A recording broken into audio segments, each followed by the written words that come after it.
I think growing up where I grew up, you had to kind of grow up very quickly and know, okay, this is serious very quickly. So I had a lot of unfortunate incidents where I lost friends very young and things like that too. So I knew very young you had to get serious in life. Frank's always the guy that he's gonna get it done.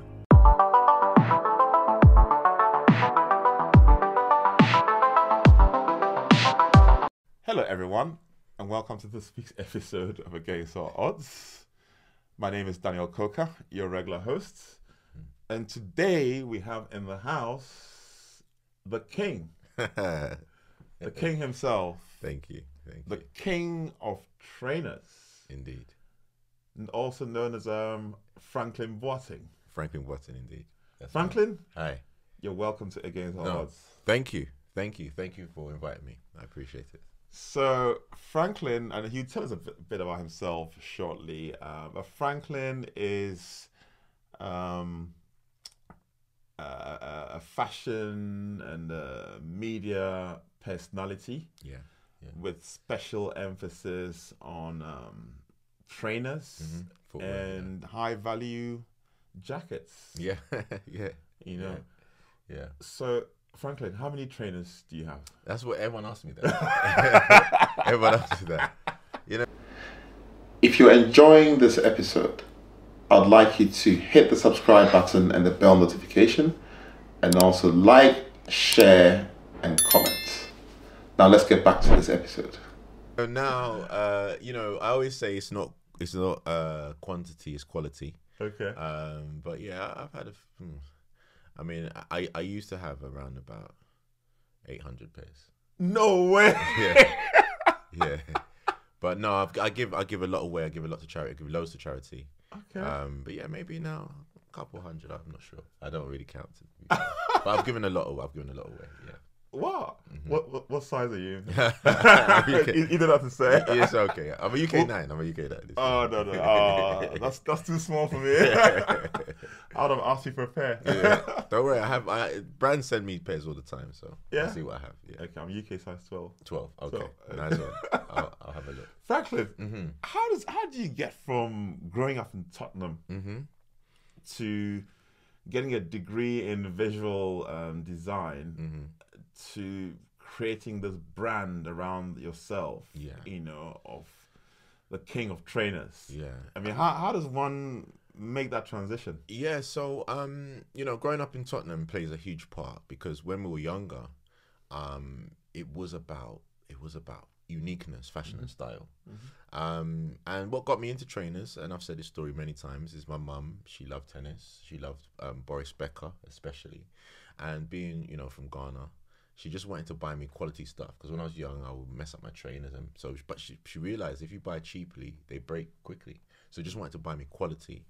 Then she saw kind of what like tennis players were wearing, and back then tennis was the premier sport, and what they were wearing was quality, so she would go out and find me the trainers that tennis players were wearing, you know. And in school, to have a name branded item, it was special. It's not now. All these kids, they've got all these different things. So my nickname in school was King of Trainers, and it kind of followed me. Yeah, throughout. So that's kind of how it went. And then, you know, going to America in the 90s, I would bring back trainers and sell them to my friends and things like that. So it was kind of a nickname that followed me. Yeah. Okay. You tended to, well, you demonstrated an entrepreneurial streak pretty early on. Indeed. Because you also just mentioned to me that you're from a part of, or your parents were a part of Ghana, which is known for entrepreneurship. Yeah. You know, the Kwewu tribe in Ghana, and they're just known. I mean, Kwewu man will sell anything. Yeah, you know, it just seems in your blood, your genes. Indeed. You know, what part would you say that your upbringing played in this entrepreneurial spirit? Well, indeed, both my parents are from Kwewu, and it was seeing them work extremely hard. You know, and for me, I always thought, I kind of don't want to work for anyone. I would work with people, but how can I separate myself and work hard? And literally, since from the age of 15, I knew I wanted to be an entrepreneur and just work for myself and do my own thing. And you know, after graduation, I haven't worked for a company or for anyone. You know, I've worked for myself. This November will be 20 years self-employed.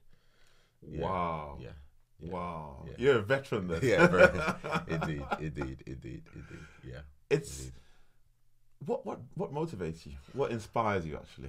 The drive. I like business. I love business. I'm in love with business, to be fair. I love the drive. I love putting deals together. I like just working things out, and I love making money. You know, I've been through so many ups and downs in business. I'll tell you some stories, and yeah, I just love it. I really do. I love it. Yeah. You know, I was in the US recently, and I was a friend of mine that I stayed with. Shout out to Opoku Achampong and Leah Achampong.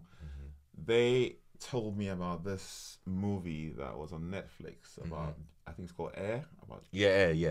and they made me watch it, and I was amazed at the process. And for those of you who haven't watched it, I recommend that you watch it. Indeed. Because you can learn so much about the process and, you know, that Michael's mother, her role that she plays, and even how the guy who put the deal together, he persisted because he was not in the game. No. He was not in the game at all. Yeah, at all, yeah.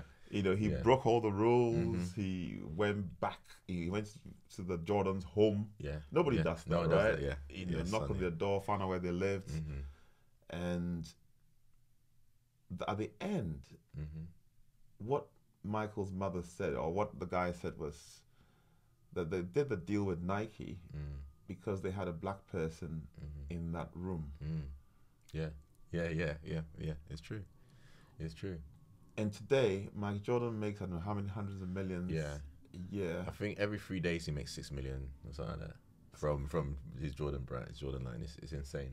That Absolutely is insane. Crazy. He made more money from Jordan than his Jordan brand than he ever made playing basketball. Yeah. That is crazy. Yeah, indeed. So Franklin, what do you think about the sort of importance of branding? Yeah. As an entrepreneur, because I know that very early on when you started out in your venture as King of Trainers, you turn up to events with a crown, and you had a robe, and correct. all that. No, people might think that you're kind of wacky, but there was a method behind the madness. Indeed. You know, and that's about being visible. Because you can have the best idea, you can make the best cakes, you can make the best food, but if you're not visible, It means nothing. it means nothing. Yeah. Tell us a bit about that. Indeed. So, I mean, I learned very early on in business that the most powerful and the most, the most kind of lucrative thing is people's attention. Yeah, people's attention over anything. So when I started my social media journey, because I've always loved trains, I've always been a king of trains my whole life. But when I started the social media journey, I realized that I was faceless on my King of Trains Instagram. And then, you know, people would see, I'll go to these events, and I remember going with the Crown and Robe and some young guys, and it wasn't you know, any malice. They said, "Oh, you're not the King of Trainers," and I had to kind of pull out my phone and show them I am the person that gives out all this information. Okay. And what I realized by that is it was a few things, but one of the things is maybe they thought like a young black man can't work that hard, because I was the hardest working person in the footwear media game in the UK at that time. So, and then I realized to gain people's attention, you have to be visible. You have to see you from a distance. They have to know who you are. And then I would dress up with a crown and a robe and go to events. And then it turned into people just taking pictures of me and you know, wanting me to kind of do shouts for them. And I was doing a lot of this content you see now, Vox Pop content. I was doing that 10 years ago. I was doing all of that 10 years ago. So for me, you know, the biggest currency and the most important thing now is people's attention. So that's kind of, I learned that early on.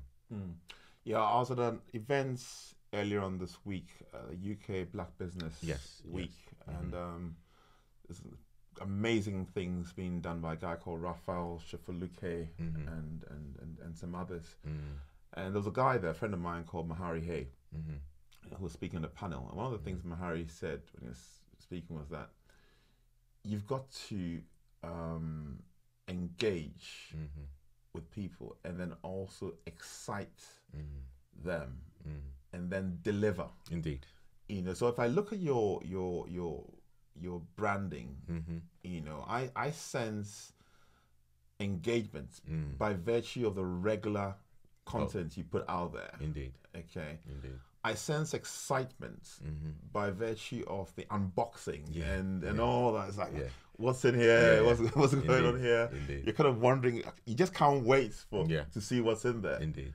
You know, and then the delivery. Yeah. Tell us a bit about that. Yeah. So for me, you know, like it's a combination of things. I mean, when I entered the kind of social media personality space, I realized there was no black men doing what I was doing or was in this space in that way, you know.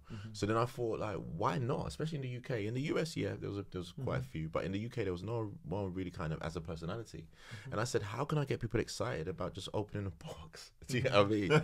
So, you know, I'm excited, and I'll be honest, like in the beginning, you know, I never done it knowing that I can get free trainers from brands. I just done it to give information and share and also to let people know about the stories of the early 90s. A lot of the trainers that people are wearing now, we wore back then, you know. So, and then, you know, when I remember it was Diodora was one of the first companies to reach out to me, and they sent me 10 pairs of trainers. Okay. Like in one big box, and they were collaboration trainers with Pato, which is a Dutch company, and it was just exciting for me. You know, I'm a young boy from Tottenham. I've got very rare trainers. I'm gonna get excited, and I just continued that. You know, so what's in a box is probably, in terms of footwear content, one of the longest running unboxing series in the world. You know, mainly via Instagram, and that's kind of how it was. But for me, I realized the unboxing process for the audience is all about discovery. Like, we're discovering it together, and people just like watching, oh wow, what's he gonna unbox, or what's he got, and stuff like that. And then, you know, God being so good, the brands now just pay me to unbox things. So it's it's become something.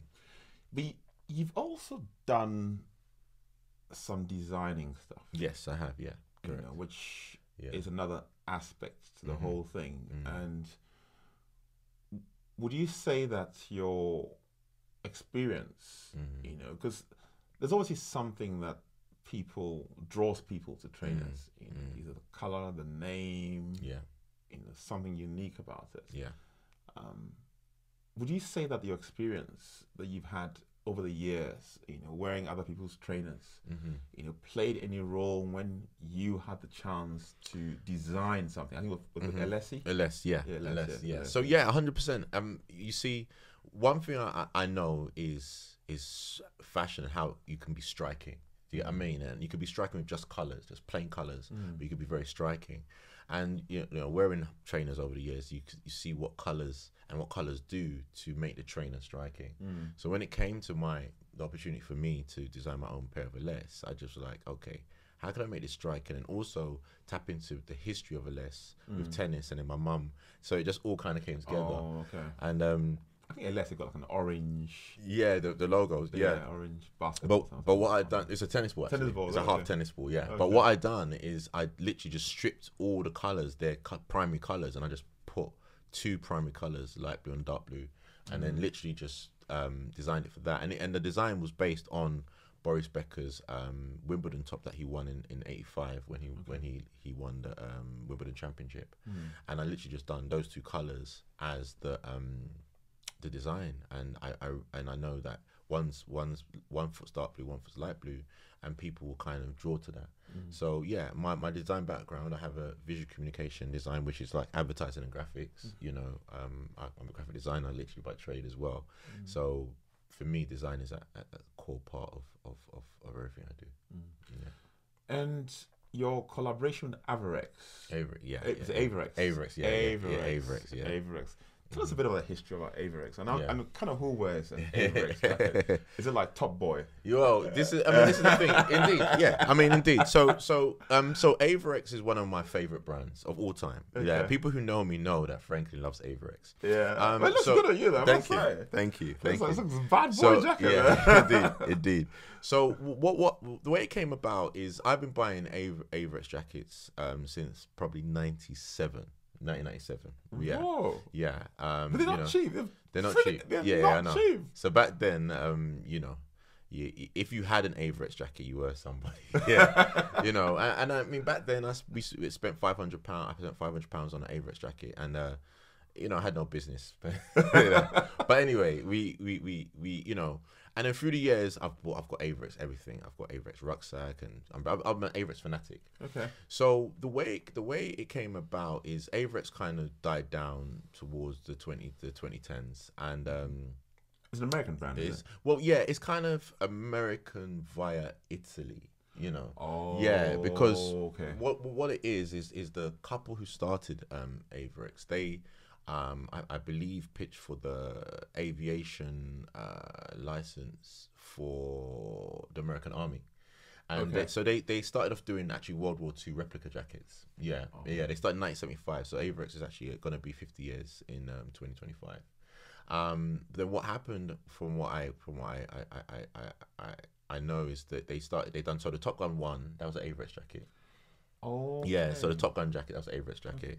Okay. And then one of their biggest audiences outside of the American Army was the college kids, so they started to wear a lot of those jackets. And then after the college kids, they would go into the university and do varsity. So they done a lot of varsity jackets, which was what the college kids were wearing. And then the varsity jackets got adopted by hip hop culture, street culture. Yeah. Okay.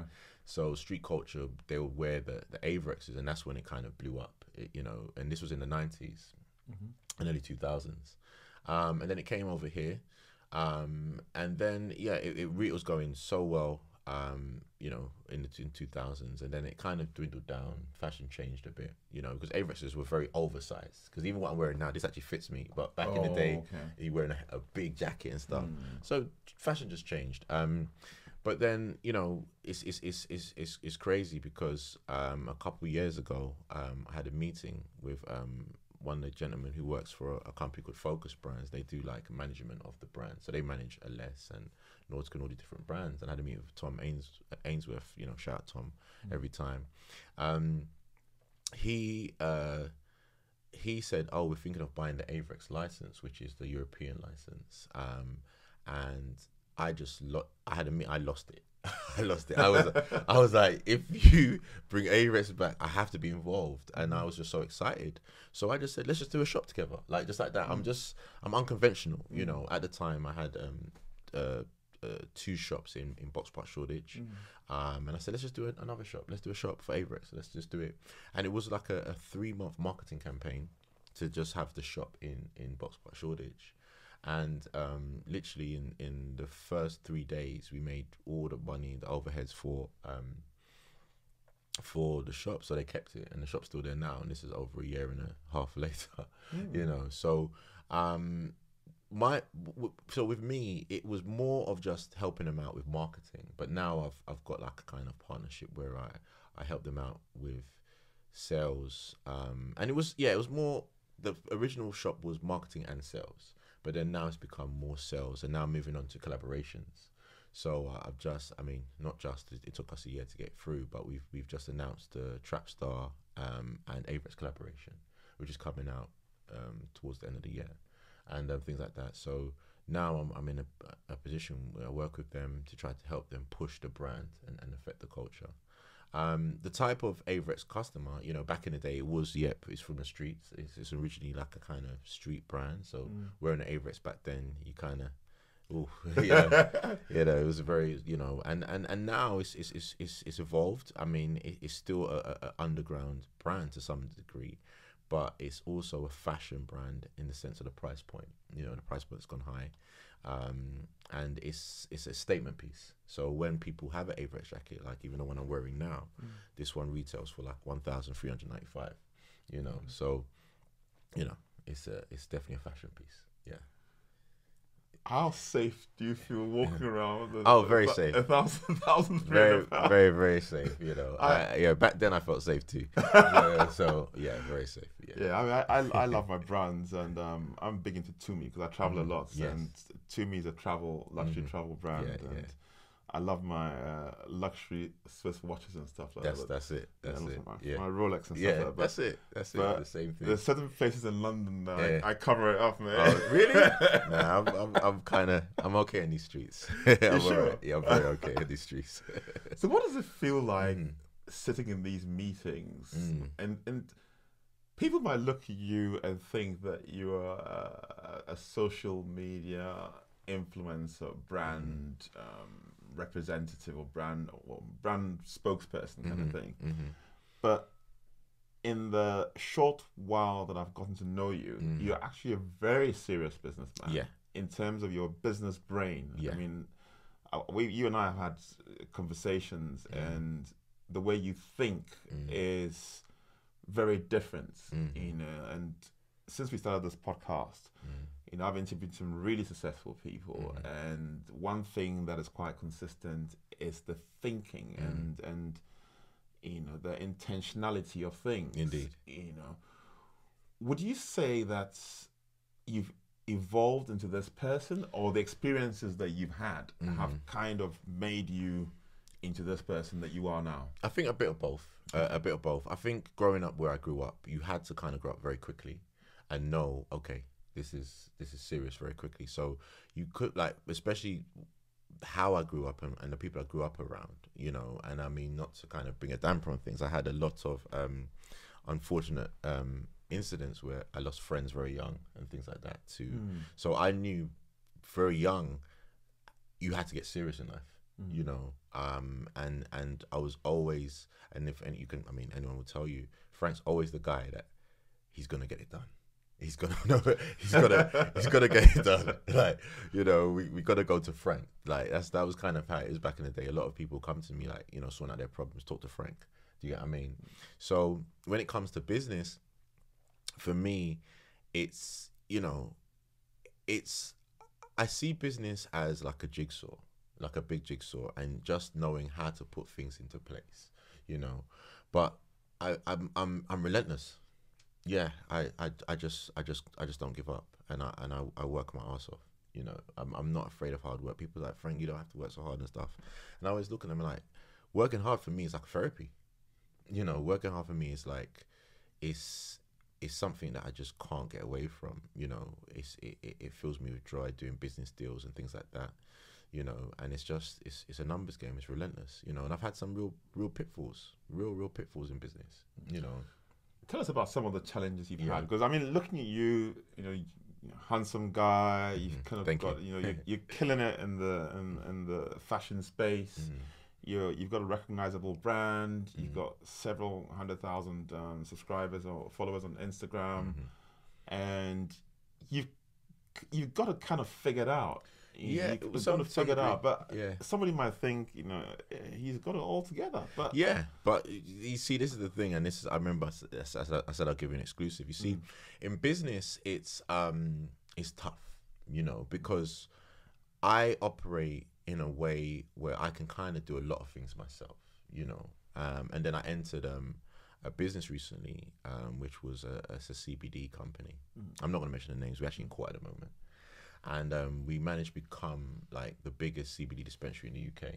And I know of CBD because it's good. My mum has arthritis and it's a good product and things like that. But you see, in business, when you're operating with people who are not truthful, then things start to fall apart, you know. So just to give you kind of a background context, is we invested, myself and my business partners, you know, we invested in a franchise, and the franchise, it seems it was doing really well. We managed to open probably like six shops in 18 months. And then, you know, we got interest from another company to invest about 1.5 to 2 million into the company. So we started, you know, we invested heavily into this business with different things, you know, the shops and all these different things. And then the person who was the acting CEO, who we actually owned more of his company than he did, started to kind of act up, you know, to the point that we, you know, went to legals, etc. And we had to kind of shut down our shops. So in actual fact, when we look at it, including the deal, we probably lost in excess of 2.5 million. No way. Yeah. No way. So, and that's what you sometimes realize in business is when you're working with other people, you can never, no matter what good intentions you may have, you can never determine what someone else will do. Do you get what I mean? So that's one of the pitfalls. That actually happened last year. This time last year. Literally around this time last year. So, and people don't know. I haven't put it out. You know, you get the exclusive on that. So, yeah. Oh, thanks for that. Yeah. Thanks for. I mean, tell us about the emotion. How did that feel? You know, when you kind of saw it unraveling before. Just tell us a bit about the emotions that you must have gone through. It's crazy because I actually got the call like on Sunday. It's gonna be my birthday. Oh, this Sunday. Oh, okay. And happy birthday in advance. Thank you so much. And I literally got the call a year ago on Friday that something was going wrong. You know, after having a successful business, and one of my business partners is a music artist, Rech32. Shout out Rech. And we got the call. Then we had a meeting, and we realized, whoa, this could mean that, you know, all the money we invested, all the time, all the shops we opened could kind of just stop. And it really, and literally did. You know, God being so good, I worked fast, and with my partner Charlie, she and I, we literally turned the Box by Shoreditch store into a store called Healthfulness. So we saved that part of the store, but all the other stores we had to close down. You know, but for me, it's disappointing because we were really going quite fast. We were going quite aggressive. And it was something that I believe would have been huge, would have been massive, especially in the CBD space, you know, with all the licensing and all the laws coming in favor of CBD as a medicinal product. It would have been great. But now, you know, we have Healthfulness, which we do, you know, things like CMOS, Maca and things like that. But, you know, in business, I've lost money. In business, I've lost money. You know, I think I was telling you earlier, I had a bus company in Ghana. In the early 2000s, you know, 4 buses, Mercedes Sprinter long wheelbase. So whoever knows about long wheelbase, but they're big buses. And, you know, successful business, Accra to Kumasi. And unfortunately, my family members messed it up, you know. So I've lost money in business. So for me, losing money, I think sometimes people get shocked at the amount of money, you know, but losing money is losing money. If it's £1 or 2 million, it's losing money is losing money. So you have to, you know. But you see, I think for a lot of people, it would have wiped them out. It did affect us. We invested like life savings and stuff like that into it. So just for that to just go, it's hard. It's a hard lesson. But when you have belief in yourself, despite how hard it can be, you have to keep going. You have to keep going. Do you get what I mean? I've had property. I've had so many different things, and I'm still here. You know, and I always kind of preach the message that nothing that doesn't kill you will always make you stronger, you know. Yeah.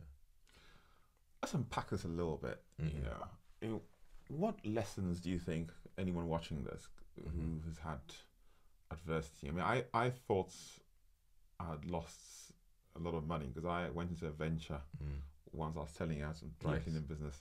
I lost about 200 grand in that. In that venture, and I thought it was like, but hearing yours, I just feel that mine's like change, right?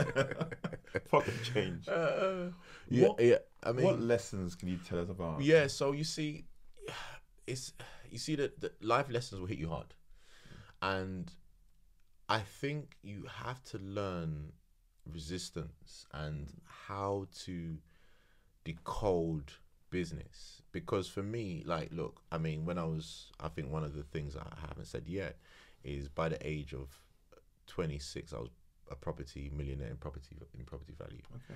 My biggest goal was to have $1 million in property before I was 30. No, $1 million, just be a millionaire before I was 30. I just threw the number out when I was a kid. we done it for about 26, 27 in terms of property. They nearly lost it by the time I was 29, you know, because the financial credit crisis happened. You know, one of my first businesses that I set up is I had an installation company, and I was installing multi-gyms. So I was doing my degree part-time for a fitness company. They got taken over by another fitness company, and they went. And when I was younger, I was a mail order manager for them, doing like mail order. I had my own office, my own desk. I was okay. But then when the new company took over, they were like, "Oh, Frank, you could go on the shop floor." I'm like, "No, I'm not going on the shop floor," you know. So I set up. I've always been an opportunist. So I literally bought a van to set up an installation company just to install their multi gyms for the south of England. So I've been to some amazing places, I had such a great experience. But I used the money from that to invest into property with my friends, and then we bought property and stuff, and then literally, you know, credit crunch happened, paying so much, like just paying things off. It was just tough, you know. And one lessons I've had is you have to be resistant. You have to understand that if you be focused that the world is not coming to an end, you know, because when you have to be passive, because when you start to kind of put things on your head and be like, oh, why is this happening and stuff, and, you know, it can get you down, it can get you depressed, and it can get you to a point of you just not getting yourself out of it or not trying. Do you know what I'm saying? So we all have adversity in different ways, but you have to kind of hit head on and kind of decipher how you're going to make things work, and kind of try your best to not let that pull you down. Yeah. So as an entrepreneur, how do you handle the times in your life where you feel down? I mean, it's quite interesting that I go through phases before shoots where I'm all pumped up, and I'm like, you know, I just can't wait for the camera to start rolling. And there are times when I just go into this very dark place. It's strange to describe. It's just, I hear that. It's just a dark place, and you're just not feeling it. You're just not feeling it. And I hear that. You don't want to be going through that. What are you going to be coming on the air? Yeah, no, indeed. How do you handle some of those? You know, I think part of my personality is to smile through the storm, you know, and it doesn't work for everyone. And I'm not going to preach and say, yes, you could do this, you could do that. It doesn't work for everyone. But when I smile through the storm, for me, it just reminds me of the ability that I can still smile. Do you know what I mean? It's very simple. Because the minute you can't smile, then that's it. Do you get what I mean? We're still here. We've still got air in our lungs, and we can still smile. And it reminds me of, like, you know, some of our people back home in Ghana, Africa, or wherever. You see some of the kids and they have nothing, but they're so happy.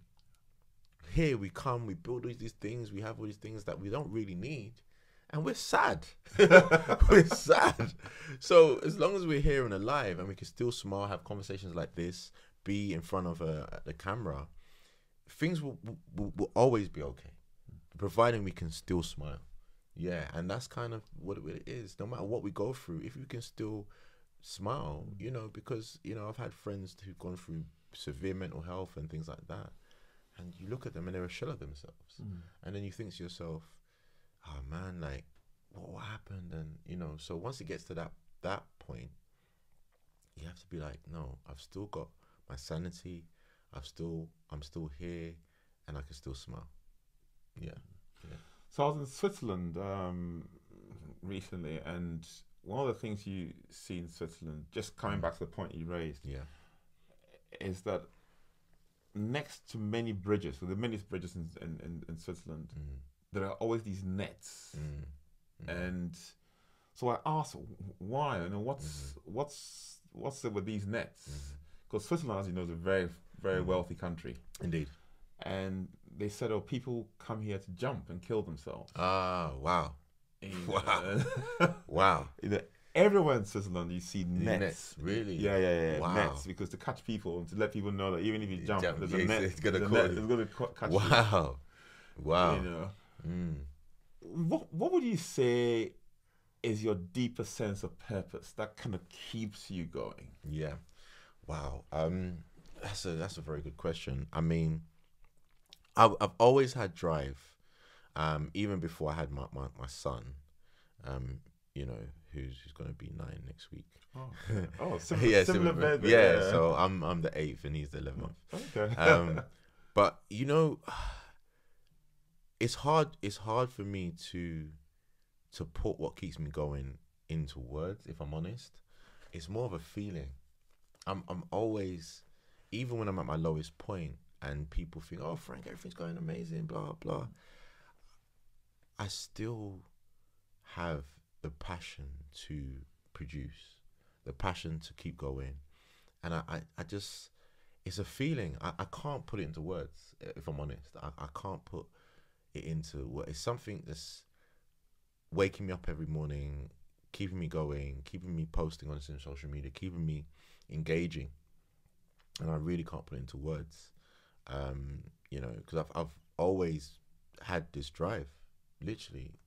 You know, probably since secondary school, I've had this drive, and I've always had this kind of knowing factor in my mind that I just want to do what I want to do to succeed. You know, as long as I'm not hurting anyone, as long as I'm doing what I love doing to succeed, and that's kind of what keeps me going. Yeah. With regards to growing up in North London, Yeah. how did you overcome the, you know, the effect of, you know, the young people culture, maybe like gangs, Yeah. you know, the mandems, Yeah, you yeah. know, selling food, Yeah, you yeah, know, yeah. all that kind of Well, stuff. yeah, I mean, I grew up in the heart of it. You know, I grew up in the heart of it. I grew up in, you know, one of my best friends got murdered at age 15, you know, and it's devastating. You see, the thing about growing up in a place like Tottenham, you know, a lot of people, they see what's happening now, and they see unfortunate deaths of all these young people. This is the reality. This is what, unfortunately, I don't think the politicians and stuff are actually really understanding. They say they see the headlines. Oh, this person got stabbed and this person passed away and this person. But the reality is that there's people living in these climates, and it's a norm. It's like, oh, we go out and stuff. And I knew when I was younger, you know, having the stuff I had, Aex jackets and phones and stuff, very young, I knew the type of environment I was in. But for me, I always saw greater. I love business. I was reading The Economist very young and stuff. When seriously, when my friends were like, "You doing?" Do you know what I mean? I was staying at home and just watching the news, you know, and stuff like that. And this is very young, like really young. So rather than kind of going out and trying to mix and trying to get involved in things, I was just trying to study business and trying to be like, okay, what can I do and stuff. And I was always coming to my friends, yo, we've got this idea, let's do this, let's do parties, let's do this, let's do this, you know, to just elevate myself and elevate the people around me. So I think that's what kept me out of the violence and stuff. And, you know, I got caught up in bits and pieces, but I always had a goal to, how am I going to elevate? How am I going to get to a better situation? Yeah. Were there any people in your life who you would say kind of mentored you, especially in this space? Because I know what you're doing, like you said, was not really common in the UK when you started. You know, now there's lots of other people. Yeah. But then, did you perhaps get your influence from someone in the US or Well, other yeah, places? I mean, you know, I think in terms of influence, I think my parents influenced me. My mum, my dad, R.I.P., and my sister. They were always hardworking. As soon as my sister finished her degree, she just went into a job. I just worked ever since. You know, my mum would work like tirelessly. My dad would work all hours of the day, and I think they were kind of, in terms of inspiration. In terms of mentorship, no, I wouldn't say anyone really, if I'm honest. I mean, I did have, I've had opportunity to engage with some really successful people like Rene Carrel, you know, a gentleman called Tim Ewington, who was the co-founder of Shortlist magazine. You know, I used to kind of pitch things very young and, oh, I can do this, and email, and they'll give me my time. I've always just been able to just have the ability to push and just knock and push and just slowly. And, you know, but in terms of someone sitting me down and guiding me through, now, personally now, it's more so now, but when I was younger, no, but more so now, I have a good set of people around me that I can But when I was younger, not really. It's the you know, you just look up to probably the people in the streets. It's a tough game. But one thing I have to point out is I've always been an individual. I call myself like a popular loner because I've always, you know, people know me. I'm quote unquote quite popular, but I've always had my own thing, and I'm not afraid to be like, nah, it's okay. That's not for me. Do you get what I mean? And I think that's kind of where I am. Yeah. You just mentioned that you volunteered, you know, with this newsletter. I think the news. Yeah, you said you should say that you could do this, you could do that. Yes. Yeah. And for me, that's an important point about showing initiative. Indeed. You know, because you did mention you had drive, but drive, you know, you need initiative as well. You Indeed. can have drive, but you got to show initiative. Indeed, 100%. You know, you've got to put yourself out there, and you've got to not be afraid to fail. Indeed. You know, can you just tell us a bit about overcoming the fear of failure? Yeah. So you see, I don't see anything as failure. I see it as feedback. Yeah. I don't see things as failure. It's just feedback. It just didn't work out that time. That right. I think failure comes when you're intentionally trying to fail. Does that make sense? When you're intentionally you're going on crash and burn on you know what I'm saying? You're doing things. That's failure. That's failure. But when your intentions are solid and you're trying to just achieve better, if things don't work out, it's just feedback of you maybe not doing it the right way. It's not. It's just I don't see things as failure, if I'm honest. You know, and sometimes, and I'm not gonna sit here and lie. Sometimes, you know, you got your head in your hands. You know, why is this not working? I've failed. But then I then eventually twist my head and be like, no, that's the feedback I'm getting. That's how it's not come the right way. I need to probably structure it and change it a little bit. So, you know, for me personally, there's no such thing as in failure unless you're intentionally trying to fail. Yeah. Yeah, that's quite interesting because when we started the podcast, there's some episodes that we put out there and they don't get many views. But the ones that you think are gonna go bang, that's it. And you're just gonna look at the numbers. Yeah. It's like, oh my god. Yeah. You know, all that work, all that effort. You see the thing, especially in the podcast space, you know, because the podcast space is a very crowded space. But you see, one thing I've realized is consistency. Consistency is the key to success. You know, consistency is the cheat code. And sometimes we do that. I do that the same. Like, you know, I post something. It's like, you know, I have different brand things, and I want to post something. I want so many people to comment, and I want to impress the brands, and I want to. Yeah, it's just how it goes. But sometimes it's just business. It's how it goes. But it's feedback, and it's sometimes, and you could actually do everything right, and then you're thinking, oh wow. But sometimes it's just the timing of things as well, you know. So, yeah. What are some of your greatest success moments? Oh wow, wow, that's a good question. I would say for me, working. Okay, so for me, a micro success would be just being able to wake up and do what I love to do, which is figuring out my path. You know, I'm very fortunate enough to build a life where I can just, okay, am I going to work with this brand today, or how am I going to work with this brand, and just figuring out my path. So I believe that's a micro success. A major success for me is to be the first black man to have a trainer shoe with Aex, which is a big achievement, a capsule collection. The whole thing I'm wearing now was designed. Okay, the whole capsule. Yeah. So we just show the camera. Yeah. So this is the t-shirt. That's a blue. Yeah. I don't know if you can see the trainers. Trainers, okay. Yeah. So doing my own, being a footwear lover and designing your own pair of footwear is such a major success. And then being able to take that footwear and get it into stores like Selfridges. So we have my launch in Selfridges, as well for the shoe. And just people coming out and showing love and supporting, I believe that's a big success. And then being able to work with brands I love and meet people through the brands, like working with focus brands, Aex, and being able to meet the original designer Aex, a lady called Mia, who's designed 1987. It's amazing to me. You know, when we opened a store in Box Park, Notorious Big Son came down. Okay.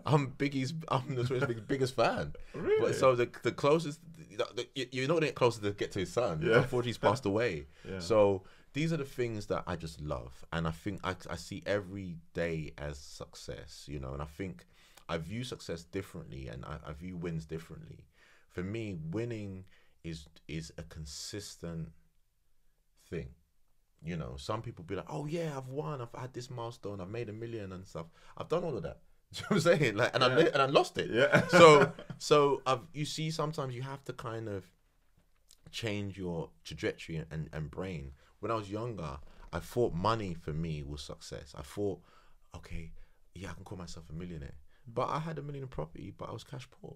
Do you know what I'm saying? Do you know what I'm saying? Like, yeah, I mean, and then you realize when you have it, you're like, okay, what is winning to me? And for me, winning is consistently being able to achieve at a consistent rate, not one big achievement and then that's it. Consistently achieve. And when I look at you know, what I've done in the footwear space, I've done more footwear sneaker orientated content than anyone in the world. Wow. You get what I mean? I'm one of the most recognizable public figures in the footwear world, and no one has done what I've done in that space. So it's just being able to continue, and that for me is winning. Yeah. One thing that strikes me, Franklin, is your authenticity. I mean, thank you. You've been very open about not just your wins and all the way, also about your failures, and if you can call them that way. I mean, your setbacks. Indeed. Setbacks, or learning experiences. Feedback. Yeah. How would you say? How important would you say being authentic is to a person's progression? It's very important. I feel sometimes people put on this act, like, you know, if they're in a particular field, they have to be a certain way and all that. You don't have to. You just have to be yourself. Like, literally, people, they looked at, I remember I would wear my crown and my robe, and people would look at me crazy, like, you know, but then they would still want to take pictures with me, and, you know, because I'm just being who I am. I don't have any filter. If it's wrong, it's wrong. If it's right, it's right. And I've always wondered sometimes when I do things, people just, they don't get it, because I would just do things raw. I'm like, yo, okay, let's do this. And, you know, I'm not going to try to polish it up. And as long as we're getting it done, let's just get it done. And I feel that it's just the way I am. It's you know, it's sometimes companies are like, Frank, you're unorthodox. You're just gonna get it done. You're gonna shout from the rooftops. You're just gonna make it happen. Yeah. And that's just how I am, man. I'm very approachable. I don't hold this distance between myself and the public, and I feel that kind of makes me unique, because a lot of people where I am, you can't message them, you can't get their phone number, you know, and stuff like that. It's just, you know, and I'm extremely busy on top of it as well. Like, you know what I'm saying? So it's just having that, being able to kind of balance, and, you know, to some detriment, you know, sometimes people say, Frank, you know, you need to, you know, create this and that, but I can't, you know, because I always say to people that when I was younger, if I had someone like me, I'll be a lot further. So for me, I have to make sure I give a good example of what I wanted someone to be for me. Do you get what I mean? So when people do reach out to me and I'm like, yeah, just put me in touch, let's go, let's do something quickly, let's just get it done. It's like, people are like, oh, do you know what I mean? Like, Frank, he's just, you know what I'm saying? He's like, you know, so that's kind of where we're at. Yeah, I remember when we first spoke and said, oh, let's just get it done. I like that attitude. Let's go. Let's do it. So that's how I've been, because time waits for no one, you know, and you know, in many years I've lost a lot of people, and I realize we're here for legacy. We're here to just meet people. And some people are like, no, I'm okay, I've got my house and stuff, and that's okay if that's what you want to live for. But I like meeting people, I like speaking to people, I like sharing information, because I haven't, in time yet, but when I was young, I didn't meet anyone who was as giving as me. Do you get what I mean, with information? You know what I'm saying? The people would tell you, they would DM me, and they may have like 100 followers or 50 followers, and I'll reply back, yo man, let's get it done, or I'm just starting this podcast. Okay, cool, just send me a car, I'll come, like, let's go. Do you know what I'm saying? And I give my time, because I'm not here for a long time. No, I'm sure you're here for a bit longer. I hope so. Franklin, what do you think about this podcast and what we're trying to do? I think it's amazing. I think it's really good. When I got told about it, I did clip a few of the people that you interviewed, and I realized we need to be sharing more information, and that's what I believe you're trying to do. And not, I think it's important we share information in an unfiltered way, not like too high level and people don't get it, and because what I really don't want to happen amongst especially black people is an elitist community. I think if we start to be over elitist, we're basically doing what other cultures do and not letting people in. We need to be giving information at all levels, even if it's an elite level, but at all levels. And I believe that you with what you're doing, it fits in perfectly into a place where it's accessible. Yeah, I mean, I was really honored when you agreed to come on here. I appreciate it. It's been an interesting journey. I was telling you that I never thought I'll be doing this. Yeah. This is something that I stumbled into purely by accident, and I'm doing it out of a passion. And you're doing it well. You're doing it well. You have to give yourself the pat on the back and give yourself regards. And look, if any brands are listening, make sure you hit him up. Yeah. Thanks for that. No, it's all good. Franklin, so how do people get where can we find the Aex jacket? Yeah, so where can we find you? Okay, so I think the easiest place to find me is on social media at King of Trainers. Okay, we'll put that in the section below. Or at Franklin Boateng, which you can, I've got my social media is that. And yeah, with the stores, so the first store I will shout out is Healthfulness, which is a health store that I have, Unit 9 Boxpark Shoreditch. Just follow us, Healthfulness, but Healthfulness is spelled a bit different, so it's HEALT FULNESS. Okay. Yeah. So it's health without the H. Okay. And fullness. So Healthfulness, which stands for health, fitness, and mindfulness, and it's a space where we sell all types of good products for you. So you can come there. And then you can check out the Aex store, which is Unit 20 Boxpark Shoreditch. We've got loads of amazing Aex jackets there. We also have a store in Berwick Street and East Castle Street as well. And just follow the Aex brand at Aex USA_EU. But yeah, I mean, with me, you can Google me, Franklin Boateng. You can Google me, and you can see a lot of stuff I've done. And I feel what I've tried to accomplish is giving people information. You can also check out my website. It's www.franklinboateng, Franklin KLIN with not with a Y, and it's Boateng BOATENG. And I have a lot of free audiobooks on there as well that people can speak about. It's about business and things like that. So I think you've written 5 audiobooks. Is it 5? So yeah, it's about 5 or 6 audiobooks. Yeah.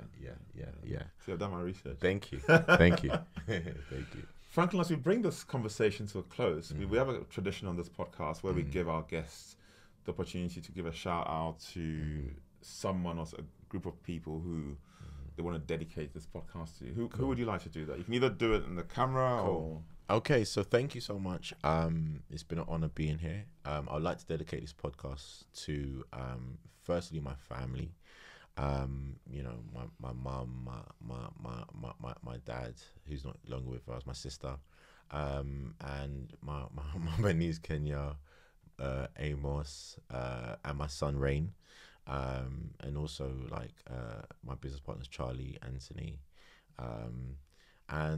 and to people who know me in the trainer world is the Kingdom. So I have something called the Kingdom, which is the people who follow me on Instagram, And yeah, just everyone who watches this, you know, everyone who's watching this, be inspired, and don't give up. Fantastic. I'd also like to say a very big thank you to one of my friends, a very good friend of mine, guy all the way from Israel, a guy called Mike Levy. And it's amazing. People support what we're doing. People just, you know, Daniel, I like what you're doing. You know, I'll support you. Fantastic. You know, so Mike, this is for you. And on this note, if you've enjoyed this episode and you'd like to help us to grow this platform and be a part of this community, what we're building is a community. There's nothing else. We're building a community of people who want to do well and to see others do well. And we're also building a platform to celebrate the accomplishments of our people, which is all we're doing, you know. And we're so happy that we had Franklin today. And I'd like you to subscribe. You know, I think we've gone past 700 subscribers now. Let's try and get it to 1,000 and beyond. You know, we can do this. So subscribe, comment, like, and share. And on this note, ladies and gentlemen, see you next week. Peace. Franklin, we got it done. Yeah.